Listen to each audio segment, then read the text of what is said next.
You will always have to edit your videos.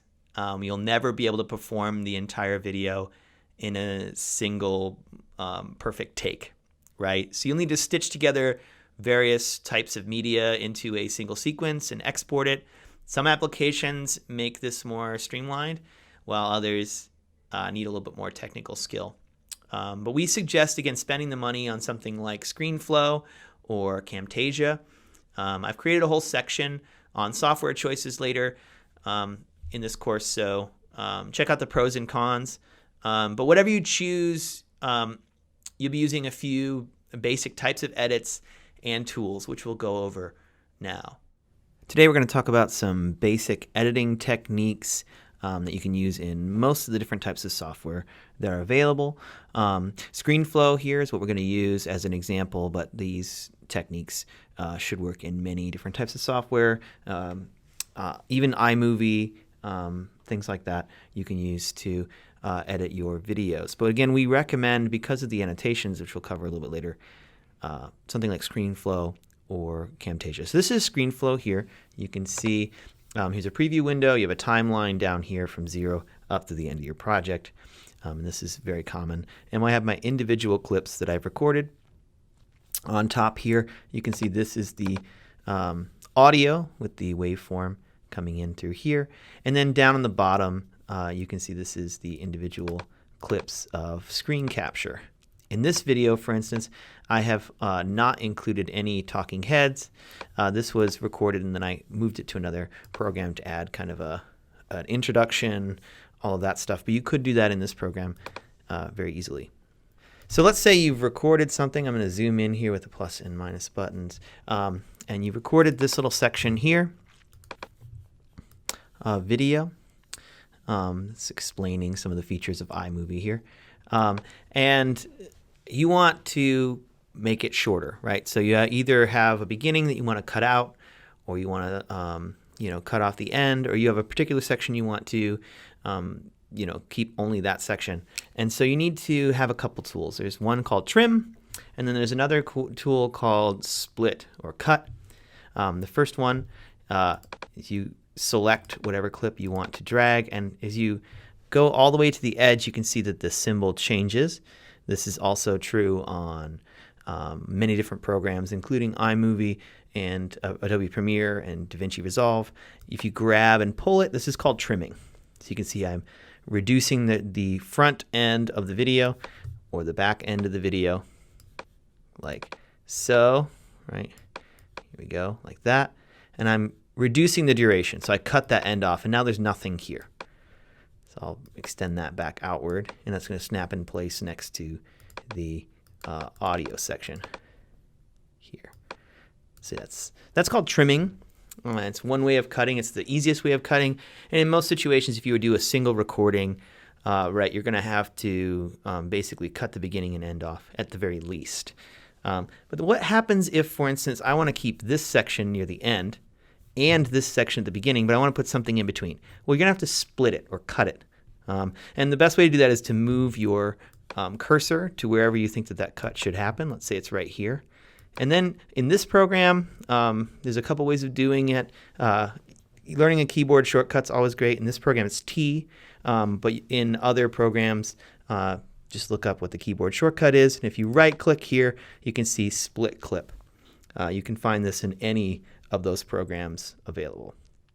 So if I select it, you can see what happens. This splits into two different clips, and then I can trim these, right, to just the sections that I want. But now I've kept both of these sections of audio.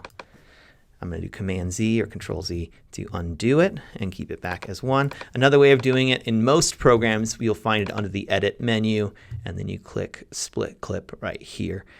You can find that in most editing programs as well. So that's both for the audio, or if you select both of them, you can do them both at once and keep them together. And now I have two separate clips that I can move around and rearrange. So to rearrange clips, you select what you want to move, and you pull it. Right, you can continue to pull all the way over here and bring that, for instance, to the end, and then I can grab all of these and shift it forward and say, oh, this is how I want to end the video, right, with this clip here. And now that clip is the ending, for instance.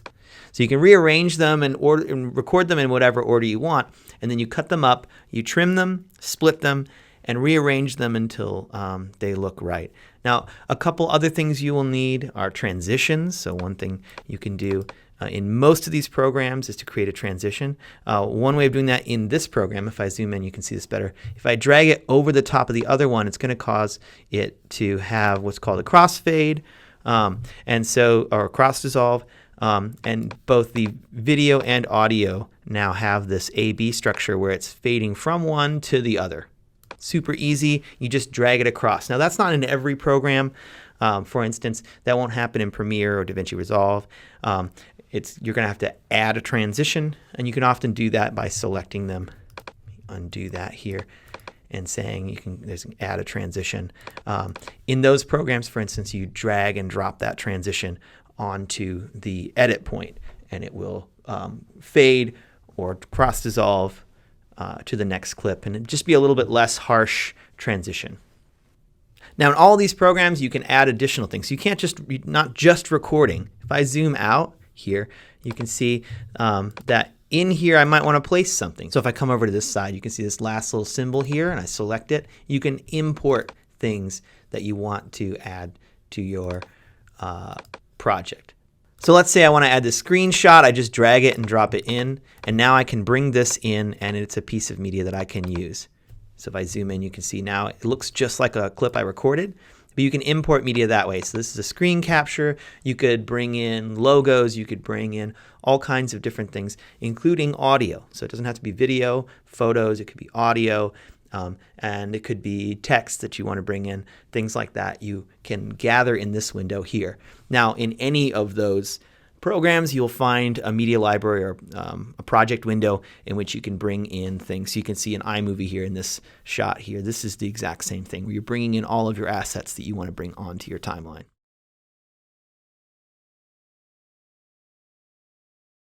Now let's look at some of the annotations that you can do in ScreenFlow and Camtasia that might be a little bit more difficult, for instance, to do.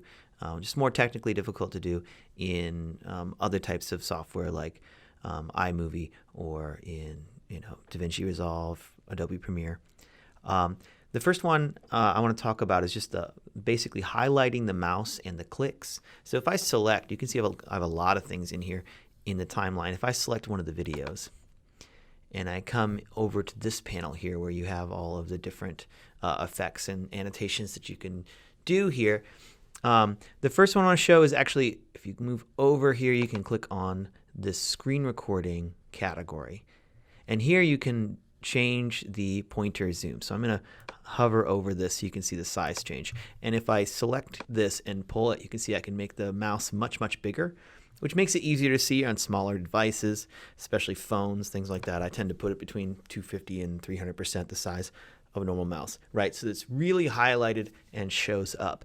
Below that, here you can see there's a click effect. I like the radar effect or invert effect, which just shows you that in that clip, that in that moment you are selecting something with the mouse. You can even turn on the sound, which will then make a clicking sound just like a mouse does when you select something.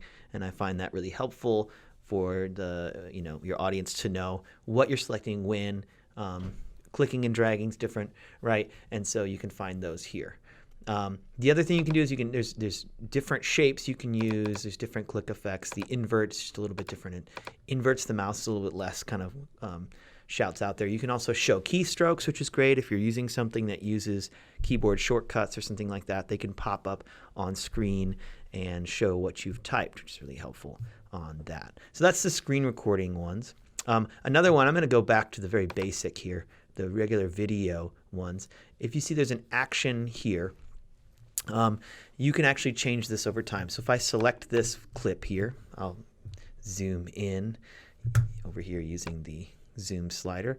I'll zoom in and say, oh, in this moment, I actually want to zoom in on something on screen. So I'm going to click this little plus action button.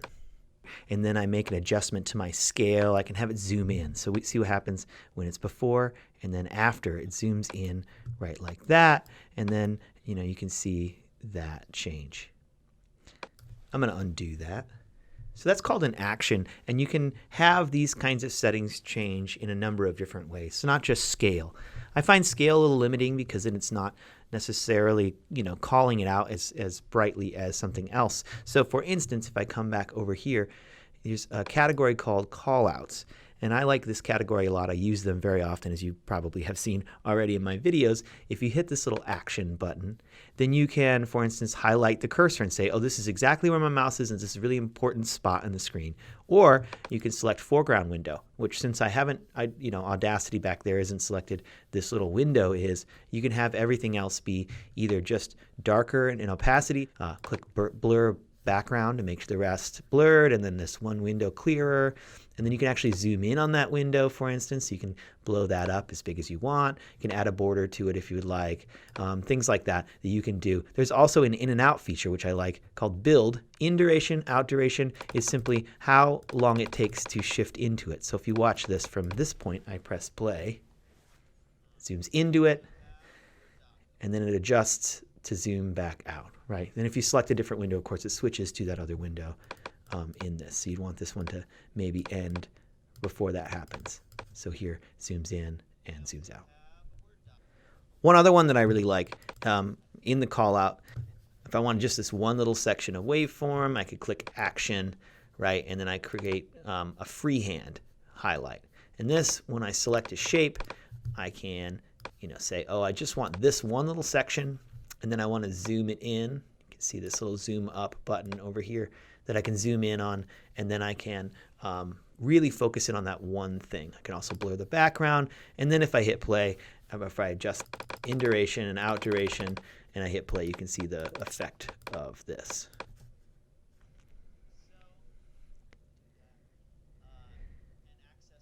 Right, so you can zoom in, zoom out with the call out, and I find that really helpful where it really focuses attention and makes little details much bigger so that your audience can see them.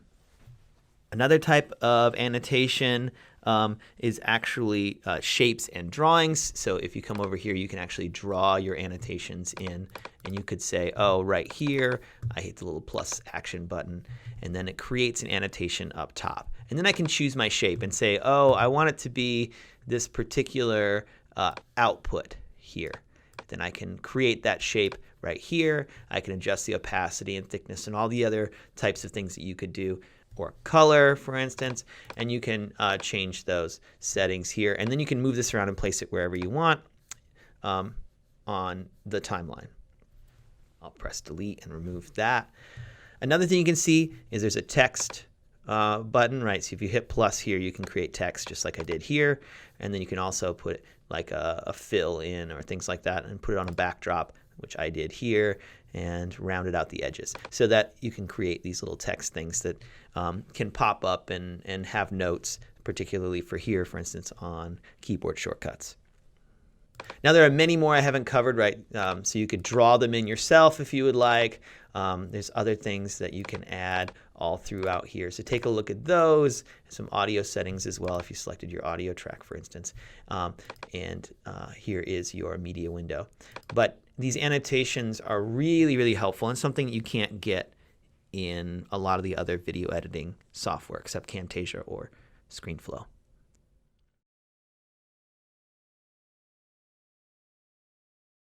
So let's say you're completely done and you're ready to post them. Well, first thing you're going to have to do is export them. So what settings you use while recording and editing really depends on where and how you will publish the videos. You don't need massive file sizes for instance, for online distribution. In fact, smaller file sizes work better over the internet. In many cases, I'd recommend recording video in at least high definition, HD, which is a resolution of 1920 by 1080. Sometimes it's called 1080p. This is also a good size to export your video, especially for posting online. In many cases, for posting online, you may want an MOV or an MP4 file, which has the most universal compatibility. But most hosting sites like YouTube or Vimeo accept kind of a wide range of files.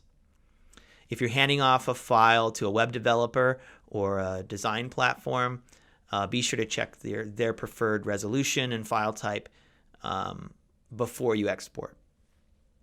So I have a tip. If you are using YouTube, actually I would create a table of contents, and then you can add a time-coded section that users can select if you put it in the video description. This way they can pick and choose which topics will be most useful, or if they finish the video and they want to return to a particular topic, they can do that. This increases the engagement by giving users more autonomy. And then if they get frustrated and run out of time, they can still view some of the content rather than leaving or seeking the content elsewhere in a more condensed form. So highly recommend that.